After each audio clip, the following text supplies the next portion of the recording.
Chapter 35. Tested and Never Found Wanting. Kaka Mahajani's Friend and Master. Bandra Isomania Case. Bala Patil Nevaskar. This chapter also continues with the subject of the importance and effectiveness of the Udi. It also gives two cases in which Baba was tested and not found wanting. These cases will be taken up first. Preliminary. In spiritual matters or endeavors, sectarianism is the greatest bar to our progress. Those who believe that God is without form are heard saying that to believe that God is with the form is an illusion and that the saints are only human beings. Then why should they bow down their heads before them and offer dakshina? Persons belonging to other sects will also raise objections and say, why should they bow and offer allegiance to other saints leaving their own guru? Similar objections regarding Sai Baba were heard before and even now. Some said that when they went to Shirdi, Baba asked for dakshina from them. Is it good that saints should collect money in this fashion? If they do so, where is their sainthood? But there are many instances where men went to Shirdi to scoff but remained there to pray. Two such incidences are given below. Kaka Mahajani's friend. A friend of Kaka Mahajani was a worshipper of Nirguna, God without form, and was averse to idolatry. Out of curiosity, he agreed to go to Shirdi with Kaka Mahajani on two conditions, viz. First, that he would neither bow down to Baba nor pay him any dakshina. Kaka agreed to these conditions and they both left Mumbai on a Saturday night and reached Shirdi the next morning. As soon as they put their feet on the steps of the masjid, Baba, looking at the friend from a little distance, addressed him in a sweet words as follow. Oh, welcome, sir. The tone in which he uttered these words were very peculiar one. It exactly resembled the tone of the friend's father. It reminded him of his departed father and sent a thrill through his body. What an enchanting power of tone had. Being surprised, the friend said, this is no doubt the voice of my father. Then he at once went up and, forgetting his resolution, placed his head upon Baba's feet.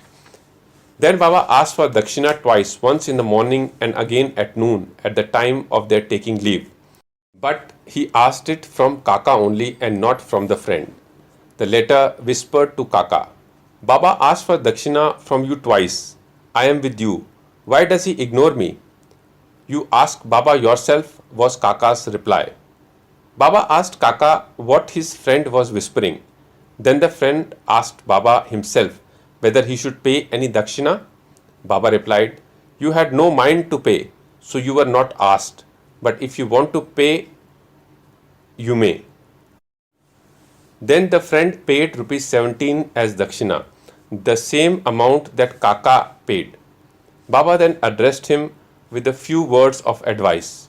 You destroy the Teli's wall, sense of difference between us, so that we can see and meet each other face to face. Then Baba allowed them to leave. Though the weather was cloudy and rough, Baba assured them of their safe journey, and both of them reached Mumbai safely. When he reached home and opened the door and window of this house, he found two sparrows dead on the ground and one just flying out through a window. He thought that if he had left the window open, two sparrows would have been saved, but thought again that they had met their lot and that Baba had sent him back soon just to save the third sparrow. Kaka Mahajani's master. Kaka was the manager in the firm Thakkar Dharamse Jethabai, a solicitor of Mumbai. Both the master and the manager were on intimate terms. Mr. Thakkar knew that Kaka would often go to Shirdi, stay there for some days and return when Baba permitted him. Out of curiosity, Mr. Thakkar decided to go to Shirdi with Kaka during Shimga holidays. As Kaka's return was uncertain, he took another man with him for his company.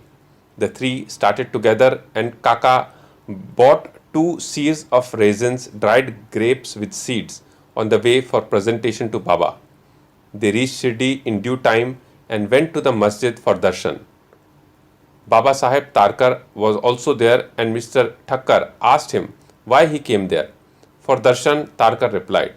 Mr. Thakkar asked him if miracles took place there. Thakkar replied that it to see miracles was not the concern. The earnest intentions of the bhaktas were satisfied here. Then Kaka prostrated himself before Baba and offered the raisins to him. Baba ordered them to be distributed. Mr. Thakkar also got a few of them. He did not want to have the raisins, as he was advised by his doctor not to eat them without washing and cleaning them. So he was in a fix. He did not want to eat them, nor could he reject them. To keep up formalities, he put them into his mouth, but did not know what to do with the seeds. He could not spit them on the floor of the masjid, so he pocketed them against his wish. He then said in his mind that if Baba was a saint, how could he be ignorant of his dislike for the raisins, and how could he force them on him? When this thought arose in his mind, Baba again gave him some more raisins.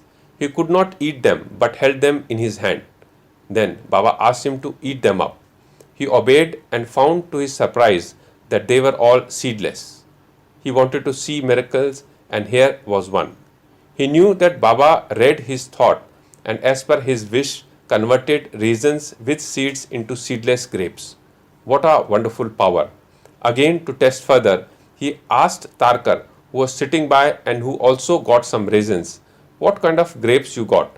He replied, the variety with seeds. Mr. Thakkar was still more surprised to hear this. Then, to confirm his faith further, Thakkar thought in his mind that if Baba was a real saint, the raisins should be now given to Kaka first. Reading this thought also, Baba ordered that distribution should be commenced from Kaka. These proofs were sufficient for Thakkar. Then Shama introduced Mr. Thakkar as the master of Kaka, upon which Baba said, how could he be his master? He has got a different master altogether. Kaka appreciated this reply. After forgetting his resolve, Thakkar saluted Baba and returned to the Wada. After the noon Aarti was over, they all went to the masjid for taking Baba's leave for their departure. Shama spoke for them. Baba then spoke as follows. There was a fickle-minded gentleman. He had health and wealth and was free from both physical and mental afflictions.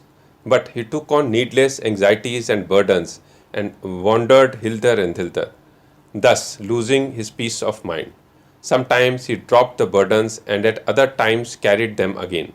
His mind knew no steadiness. On seeing his state, I took pity on him and said, now keep your faith on one place you like. Why roam like this? Thakkar at once understood that this was an exact description of himself. He wished that Kaka should also return with him, but no one expected that Kaka would be allowed to leave Shirdi so soon. Baba read this thought also and permitted Kaka to return with his master. Then Baba asked Kaka for ₹15 as dakshina and received it. He said, if I take 1 rupee as dakshina from anybody, I have to return tenfold to him. I never take anything gratis. I never ask anyone indiscriminately. I only ask and take from him whom the fakir, my guru, points out. If anyone is indebted formally to the fakir, dakshina is received from him. The donor gives, that is, sows his seeds only to reap a rich harvest in future. Wealth should be the means to work out dharma. If it is used for personal enjoyment, it is wasted. Unless you have given it before, you do not get it now. So the best way to receive is to give. The giving of dakshina advances vairagya, non-attachment, and thereby bhakti and dhyan. Give one and receive tenfold. On hearing these words, Mr. Thakkar himself gave ₹15 in Baba's hand, forgetting his earlier resolve not to do so. He thought it was good that he came to Shirdi, as all his doubts were solved and he learned so much. Baba's skill in handling such cases was unique. Though he conducted all that, he was totally non-attached to them. Whether anybody saluted him or not, or whether anybody gave him dakshina or not, all was same to him. He felt no pleasure if he was worshipped and felt no pain if he was disregarded. He had transcended the pairs of opposite, viz. Pleasure and pain, etc. Insomnia case. A Kayastha Prabhu gentleman of Bandra suffered from insomnia for long. As soon as he lay down for sleep, his departed father appeared to him in his dream, abused and scolded him severely. This disturbed his sleep and made him restless the whole night. Every night this went on and the man did not know what to do. One day he consulted a devotee of Baba in this respect. He recommended the Udi as the only infallible remedy he knew. He gave him some of the Udi and asked him to apply a little on his forehead before going to bed and keep the Udi packet under his pillow. He tried this remedy and found to his great surprise and joy that he had a sound sleep and there was no disturbance of any kind. He continued the remedy and always remembered Sai. Then he got a picture of Sai Baba which he hung on the wall near his pillow and started worshipping it daily, and on Thursdays offered garland, naivedya, etc. Then he got well and forgot his trouble altogether. Balaji Patil Nevaskar. This man was a great devotee of Baba. He rendered excellent and selfless service. Every day he swept and kept clean all the passages and streets in Shirdi through which Baba passed in his daily routine. After him, this work was done equally well by another devotee, Radha Krishna Mai, and after her by Abdullah. When Balaji reaped his corn every year, he brought the whole quantity and presented it to Baba. He returned with what Baba gave him back and maintained himself and his family with it. This course was followed by him for many years and after him by his son also. Power and efficacy of Udi. Once it happened that on Balaji's death anniversary, a certain number of guests were invited and the dinner was prepared for them. But at dinner time, it was found that thrice the number of people invited turned up. Mrs. Nevaskar was in a fix. She thought that the food would not suffice for the people assembled, and if it fell short, the honor of the family would be at stake. Her mother-in-law comforted her by saying, "Don't be afraid, it is not ours but Sai's food. Cover every vessel with cloth, putting some udi in it and serve from the same without opening it. Sai will save us from the ignominy." She did as she was advised, and it was found to their surprise and joy that not only did the food suffice for all, but plenty of it remained after serving. As one feels intently, so he realizes accordingly, was proved in this case. Sai appearing as serpent. Once Raghu Patil of Shirdi went to Balaji Patil at Nevase. That evening he found that a serpent entered the cowshed hissing. All the cattle were afraid and became restless. The inmates of the house were frightened, but Balaji thought that it was Sai who appeared in the house as a serpent. Without being afraid in the least, he brought a cup of milk and placing it before the serpent said, "Baba, why do you hiss like this? Do you want to frighten us? Take this cup of milk and drink it with a calm mind."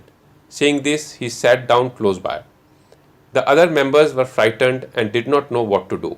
In a short time, the serpent disappeared of its own and nobody knew where it went. It was not found, though a thorough search was made in the cowshed. Balaji had 2 wives and some children. They sometimes went to Shirdi from Nevase for taking Baba's darshan. Then Baba bought saris and other clothes which were given to them with his blessings. Bo to Shri Sai, peace be to all.